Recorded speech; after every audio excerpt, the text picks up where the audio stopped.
Eh bien, c'est parti. Eh bien, bonjour à tous, bienvenue sur la PACA TV. Premier podcast en solo. Aujourd'hui, sujet chill. On va parler orientation, on va parler scolaire. Je vais vous parler donc de mon orientation, de mon parcours scolaire et aussi de mes méthodes de travail, de mon organisation. Donc voilà. On va commencer par mon parcours scolaire. Donc, on va parler du collège et du lycée. Donc, au collège, moi j'étais un élève moyen. Voilà, c'est-à-dire que je travaillais pas trop. Je me reposais un peu sur mes acquis, on va dire. Donc j'avais 13 de moyenne. Je trouve que ça va pour quelqu'un qui ne travaillait pas beaucoup, en tout cas chez soi. Voilà, sinon bon élève avec des bonnes appréciations en termes de comportement. Après, les appréciations en termes de notes, c'était souvent un peu mieux faire. Et je comprends mes professeurs, maintenant je les comprends. Parce que au lycée, donc déjà, je m'enflamme trop. Au collège, on va rester au collège. Euh, Au collège, donc j'ai eu le brevet avec une mention bien. Donc un petit braquage, je trouve. Alors que on va dire que j'avais 13 de moyenne toute l'année. Et j'ai eu donc le brevet avec 14 de moyenne. Ce qui fait mention bien, j'ai eu tout pile. Tout pile mention bien, donc carré. Et donc je dois faire le choix entre le lycée professionnel et le lycée général. Donc un des deux. Et là je me dis que si euh, j'avais choisi le lycée professionnel, je n'aurais pas la même vie actuellement là. Je n'aurais pas la même vie. Peut-être une meilleure vie, je sais pas. Ou peut-être une vie qui n'est pas la même en tout cas. Et donc, je choisis le lycée général. Et j'arrive au lycée, et là, je comprends directement que si je veux des résultats assez convenables, je vais devoir travailler. Parce que au collège, je n'avais acquis aucune méthode de travail, aucune organisation, etc. Donc, j'arrive au lycée et je commence à travailler. Je n'ai pas les meilleures méthodes, je vous expliquerai mes méthodes, comment elles ont évolué, etc. Mais donc, au lycée, je finis le premier trimestre avec 14 de moyenne, ce qui est déjà supérieur à tous mes trimestres de collège. Là, je tournais autour de 13 au collège, comme je l'ai dit juste avant. Et donc là, 14. Donc là, c'est plutôt bien, plutôt satisfaisant. Le second trimestre, 15. Donc très bien. Troisième trimestre, 15 de moyenne. Et j'ai surtout évolué dans les matières scientifiques. J'ai surtout évolué en mathématiques et en physique-chimie. Mathématiques, j'avais 12 de moyenne au premier trimestre. Et donc, au deuxième et troisième trimestre, j'ai fini à le second à peut-être 16 et le deuxième à peu près aussi à 16 de moyenne. Voilà, plus 4 points dans la moyenne en mathématiques. Et il n'y a, y a pas de secret en mathématiques, c'est juste bourriner les exos, voilà, fait en classe. Et de toute façon, tu auras la même dans le DS, donc bourrine les exos, comprends bien le cours, comprends bien les exos surtout. Ça, la méthode, vraiment bien comprendre les questions, pas faire du par cœur, on va dire. Ça peut être du par cœur tant que tu comprends. Et donc voilà, mes méthodes de travail évoluent petit à petit. Et en première, donc générale, je fais le choix des spécialités mathématiques, sciences économiques et sociales et anglais monde contemporain. Donc petite parenthèse sur cette spé, hein, l'apprenez jamais, bien gaze l'aspect. Non, en vrai, c'était chiant, très très chiant la spécialité là. C'est de l'anglais, on parle des élections, on parle du monde anglo-saxon contemporain. En vrai, c'est déjà mieux que l'LLCE. Non, c'est quoi LLCE, ouais, c'est ça. C'est déjà mieux parce que sinon, il y a des livres à lire, etc. Shakespeare et tout. C'est un peu chiant. Et donc, j'arrive en première générale et je me mets un petit peu la pression. Là, je me mets moi-même la pression et je me dis que cette année, déjà, elle compte pour Parcoursup, déjà, l'année de première. Je me mets un peu plus la pression et je découvre plusieurs méthodes de travail. Finalement, en fait, j'avais déjà testé ces méthodes en seconde, mais je les avais pas vraiment appliquées quotidiennement. Et donc, je décide dans les matières où il faut retenir beaucoup d'informations. Ça peut être l'histoire, ça peut être d'autres matières, ça peut être les SES du coup aussi.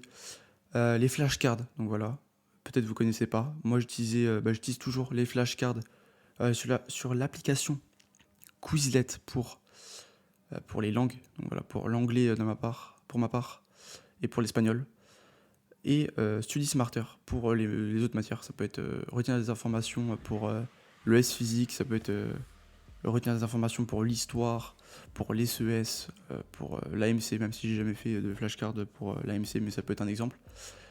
Et pour les autres matières, ou même les mêmes matières finalement, la technique de la feuille blanche, même si celle-là je l'ai fait un peu moins. C'est une très bonne technique. C'est le fait en fait, c'est des méthodes actives. Les flashcards, la feuille blanche, et les feuilles blanches, tu as une feuille blanche, et tu dois remettre tout ton cours sans l'aide de ton cahier, vraiment que avec ta tête. Et ça te permet d'ancrer des informations dans ton cerveau, donc c'est des bonnes méthodes. En fait, tant que ta méthode, elle n'est pas passive, c'est pas relire ton cours.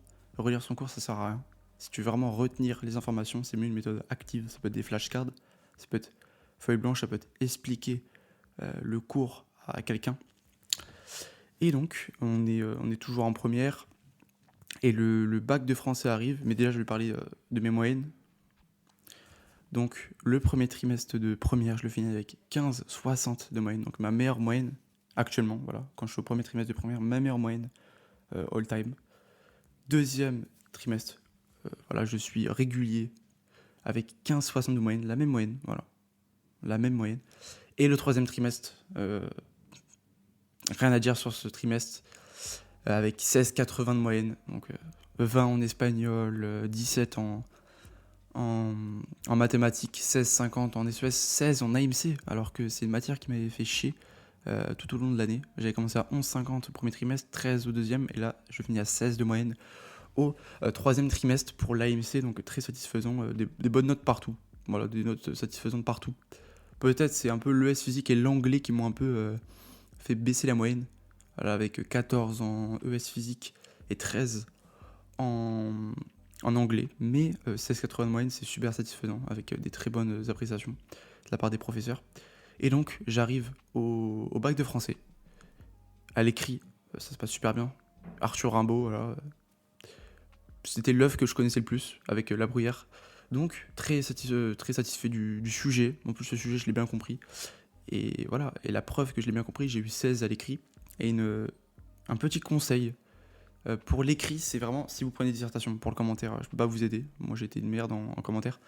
Dissertation, c'est vraiment comprendre l'œuvre. Et c'est aidé de petits cahiers, c'est des cahiers Nathan ou Atier, je sais plus, je vais vous montrer l'image juste ici. J'ai acheté les 4 œuvres que moi j'étudiais. Donc c'était quoi? C'était Colette, c'était Jean-Luc Lagarce, La Bruyère et Arthur Rimbaud. Et voilà, 4 petits cahiers qui t'expliquent toute l'œuvre avec des citations clés, vraiment des moments du livre à retenir, des choses comme ça. Et ça m'a vraiment aidé pour Arthur Rimbaud. J'ai cité ce que j'avais appris dans ce cahier. Et donc, très satisfait de ma note à l'écrit 16 et l'oral 16 aussi, donc satisfait. Satisfait, même si je visais plus. Je dois l'avouer, je visais plus. Mais en fait, à l'épreuve orale, j'ai surtout chié sur l'œuvre qu'on présente. Sinon, la lecture linéaire, c'était parfait. Et une petite technique aussi pour les lectures linéaires, c'est tout simplement de se faire des petites... des fiches, on va dire, mais avec une révision active, comme je l'ai dit. Donc, vous faites une fiche avec quelques... Je sais plus comment ça s'appelle. Comment ça s'appelle les... En mode les métaphores, les figures de style. Mettez pas tout, parce que vous pouvez pas tout dire, vous pouvez pas tout retenir pour 10 minutes. Donc, je sais plus... Moi, j'en ai mis combien? J'en ai mis peut-être 10 par partie. Tu les apprends par cœur. Après, tu recraches tout quand t'es à l'oral. Moi, j'avais pris ça pour les 16 textes. Les 16, je les connaissais. Et je suis tombé sur Arthur Rimbaud, Le Mal. Et c'est bien passé. Donc, j'ai eu 16, très satisfait aussi. Donc, 16 à l'écrit, 16 à l'oral. Et je dois aussi dire que l'épreuve de français est vraiment valorisée par les formations. Parce que c'est une des seules notes vraiment crédibles. Voilà, qu'ils ont avec ton niveau en français, ton niveau de dissertation, rédiger un texte. Voilà, donc c'est vraiment valorisé par les formations, ça je le sais, mais du coup aussi les bulletins aussi sont valorisés, logiquement, le contrôle continu quoi. Et voilà, donc on arrive à la fin de la première, et donc je lâche, vous l'avez bien compris, je lâche l'aspect AMC. En vrai c'était nul, j'avais une bonne classe, ça va, on tapait des barres, mais la matière était chiante, vraiment. J'aurais pas, en fait, je sais pas comment j'aurais fait avec 6 heures d'AMC en terminale, donc c'est pour ça que j'ai lâché. Et j'ai gardé mathématiques et sciences économiques et sociales. Vous allez voir que c'est pas anodin, voilà, c'est pas au hasard si j'ai pris ces spécialités-là. Mais on arrive en terminale, donc là je suis toujours en terminale actuellement. On est le 5 décembre, demain c'est la rentrée de janvier. Donc là, premier trimestre de terminale, je le finis avec 16 de moyenne. Donc satisfait. Je vais vous parler aussi de mon organisation que j'ai mis en place surtout cette année. Donc satisfait, 16 de moyenne. des bonnes moyennes partout. Un peu ma matière faible, on va dire, c'est la philosophie. J'ai fini à 12 de moyenne, ça va, ça reste correct. Mais sinon, les autres matières, très satisfait, avec un 16,60 en maths, un 17,50 en SES, donc très satisfait de ces résultats. Après, j'aime les matières, j'aime les travailler, que ce soit les mathématiques ou les SES, mes deux spécialités. Et donc, surtout cette matière, cette année, je l'ai vraiment prise au sérieux. Et j'ai décidé de m'organiser pour pouvoir garder un équilibre entre le sport, entre les cours, entre sortir avec des potes, entre les moments de détente. Donc je m'organise toujours avec Notion Calendar. J'en ai déjà parlé sur la chaîne et donc je mets toute ma semaine, les moments de travail, les moments de détente. C'est important aussi d'avoir des moments de détente. J'ai un bon sommeil aussi, je fais attention à ça. Je trouve que ça joue de ouf. Et donc faire du sport aussi pour être bien, pour être détendu et mieux attaquer l'année. Et donc là, on est au second trimestre vraiment le tout début du trimestre 2, même s'il va être très très court finalement. Mais je pense du coup que j'aurai des bons résultats pour la suite. Et donc, je voulais dire aussi un truc que j'avais oublié. C'est quand vous apprenez au lycée, surtout, on va dire en cours de première terminale, c'est vraiment essayer de comprendre le cours et ne pas apprendre bêtement par cœur un cours. Si vous ne savez pas comprendre le cours, vous allez galérer parce que souvent les exos, ils changent un peu des éléments. C'est pas t'as une question et tu recraches tout le cours. Il y a une réflexion derrière, donc comprendre le cours aussi, c'est essentiel. Et donc maintenant, on va passer à l'orientation. Donc le choix de secteur. J'ai décidé de ce secteur fin d'année première, début terminale, pendant les grandes vacances, en gros, surtout fin première. C'est le secteur de la finance, donc voilà, tout ce qui touche aux chiffres, les choses comme ça m'intéresse. Et donc je me suis renseigné un peu sur les formations qui préparaient à ce domaine. Et donc j'ai vu plusieurs domaines, plusieurs formations plutôt. On a d'abord l'université, voilà, donc avec des universités en licence d'économie, en éco-gestion. Et donc j'avais vu déjà à Metz, parce que moi j'habite à Metz, voilà, des formations à Metz, ok. Et j'avais vu aussi formation à Paris, donc voilà, Paris-Dauphine. Mais il y a un truc que je vais dire, c'est que finalement, je vais plus me diriger vers une prépa, parce que l'expérience me tente. Le fait de se dépasser, le fait d'apprendre, d'être stimulé intellectuellement pendant 2 années, ça me tente vraiment. Alors que l'université, ça me tente moins parce qu'on est plus, je sais pas comment dire, mais on est un peu solo en université. Je veux dire, les profs, c'est des profs chercheurs, donc c'est pas des profs que tu vas connaître personnellement comme en prépa. Pas personnellement en prépa, je veux dire, vous êtes 40 dans la classe, donc il y a une affinité qui se crée quand même. Et donc, la prépa ECG, voilà, qui me tenterait, avec le parcours, parce qu'en gros, en prépa ECG, il y a plusieurs parcours. Il y a soit le choix entre deux maths, donc il y a maths appliquées, maths approfondies, et après, deux choix entre des matières sciences sociales, donc géopolitique et ESH. Donc c'est la suite de l'ESES, donc c'est économie, sociologie et histoire de l'humanité. Et donc ça me tente vraiment, prépa ECG, donc avec le parcours mathématiques approfondies et ESH. Mais malheureusement déjà, je me suis renseigné, à Metz, il n'y a pas de prépa avec ce parcours. En fait, il y a une prépa qui propose le parcours maths appliquées ESH et une autre qui propose le parcours maths approfondi AGG, donc géopolitique. Donc je me suis renseigné. Il y a une prépa à Nancy qui propose mathématiques approfondies ESH. Ils ont un internat, donc ça me dérangerait pas d'aller en internat. Donc là, voilà, le lycée Faber avec maths approfondies AGG, le lycée Georges de la Tour avec maths appliquées ESH et un petit truc aussi, c'est que les maths, ils n'ont pas les mêmes coefs au concours. En fait, les maths appliquées, c'est plus facile, on va dire, entre guillemets, coef 7, voilà, pour HEC, alors que les mathématiques approfondies, c'est coefficient 10 pour HEC. Donc, moi, je préfère parier sur les maths parce que les maths, c'est une matière plus rentable que, par exemple, le SH ou l'AG, parce que si le sujet, tu l'aimes pas trop, tu vas galérer au concours, par exemple, pour le SH ou l'AG, alors que les maths, bah, t'as peu de chances de te rater. Parce que les maths, c'est les maths, c'est t'as juste ta faux. Alors que le SH, ça dépend du correcteur, ça dépend des... Il y a plein de critères à prendre en compte pour ces matières littéraires. Et donc, oui, voilà, j'ai mis Université de Lorraine aussi, donc Université Paris-Dauphine, et un petit truc aussi pour Paris-Dauphine, du coup, c'est que, en fait, même si je suis accepté à Paris Dauphine, parce que je vais mettre quand même, après je dis pas que je serai accepté, mais en fait, j'ai mis ça, mais c'est juste pour voir si je serai accepté, parce qu'au final, même si je suis accepté, parce que dans le podcast avec Acid, j'ai dit que si j'étais accepté à Paris Dauphine, bah j'irais. Mais au final, pas vraiment, parce que j'aurais le regret de pas avoir fait, de pas avoir au moins testé la prépa. Et vraiment, j'ai vraiment envie d'aller en prépa pour voir. Donc voilà, j'ai mis aussi Sorbonne. Je sais même pas, en vrai, ça m'attire même pas en fait. J'ai mis ça, mais ça m'attire même pas. Et donc aussi le lycée Kléber avec mathématiques approfondies et ESH. J'ai mis aussi lycée Ampère à Lyon, voilà, qui propose mathématiques approfondies ESH. Et après, je me suis pas renseigné encore sur les mathématiques approfondies ESH à Paris. Mais je pense que la meilleure chose à faire, ça serait à Nancy. Après, il faut voir un peu les classements, mais Henri Poincaré a plutôt un bon classement.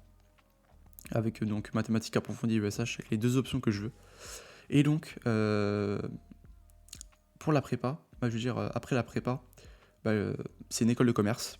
Par rapport au choix pas au choix, mais au classement que tu as au concours, t'es accepté, t'es admissible ou pas à des écoles de commerce. Et donc moi j'aimerais bien aller dans une école de commerce pour pouvoir après me spécialiser dans le secteur de la finance. Donc voilà, c'est pour ça que je veux faire prépa ECG, c'est pour me spécialiser dans le choix de secteur qui est la finance. Et donc voilà. Si vous avez fait prépa, si vous êtes dans une école de commerce, si vous avez déjà fini école de commerce, je vous laisse poser un commentaire, peut-être donner des conseils, donner votre avis sur votre expérience avec la prépa ou avec l'école de commerce. Et donc moi je viserais plutôt en école de commerce le top 5. Franchement, le top 5, ce serait vraiment le Graal. Genre minimum top 5, ce serait le Graal. Après, je dis pas que j'aurai le top 5, mais ce serait vraiment le Graal et ça me permettrait d'être fier de mes 2 années de prépa, de cette préparation de 2 ans quand même. Préparé pendant 2 ans où t'es stimulé intellectuellement, où t'es stimulé intellectuellement avec des maths, avec... En fait, la prépa, ce qui est bien, c'est que t'as un parcours généraliste. C'est-à-dire que t'as un peu... t'es pas spécialisé dans quelque chose, donc tu touches un peu à tout. Tu touches aux maths, surtout aux maths, en prépa ECG. Tu touches aux sciences sociales, que ça soit la géopolitique ou l'économie. Tu touches à la philosophie, tu touches au français. Voilà, tu touches aux langues, anglais, espagnol ou LV2, selon ton LV2. Et donc, je trouve que c'est mieux que se spécialiser directement dans quelque chose. Par exemple, à l'université où tu vas te spécialiser directement dans quelque chose et donc tu fais plus de langue, ou tu fais plus de philosophie, ou tu fais plus de français, tu fais plus de géopolitique, ou je sais pas. Donc ça permet de forger une culture générale, de forger une réflexion, la prépa. Et donc voilà, j'ai envie de tester, tout simplement. Donc j'espère que ça vous a inspiré, que... En tout cas, je vais mettre des prépas parisiennes, même si les plus grandes prépas ne m'attirent pas, parce que je sais qu'il y a beaucoup de pression, c'est un peu une usine en fait. Ça m'attire pas. Et déjà, il faut être accepté déjà premièrement. Mais donc voilà, ça m'attire pas. Mais donc j'espère que si vous avez fait prépa, laissez un petit commentaire, votre avis, vos conseils, et en tout cas Viséo, voilà, c'est ça que je voulais dire. Viséo, mettez les choses sur Parcoursup, mettez tout sur Parcoursup. Donc voilà, j'espère que ce petit podcast vous a intéressé, voilà, podcast relativement court. J'espère que ça vous a inspiré. Voilà, vous pouvez liker, vous abonner, partager, et on se dit à la prochaine.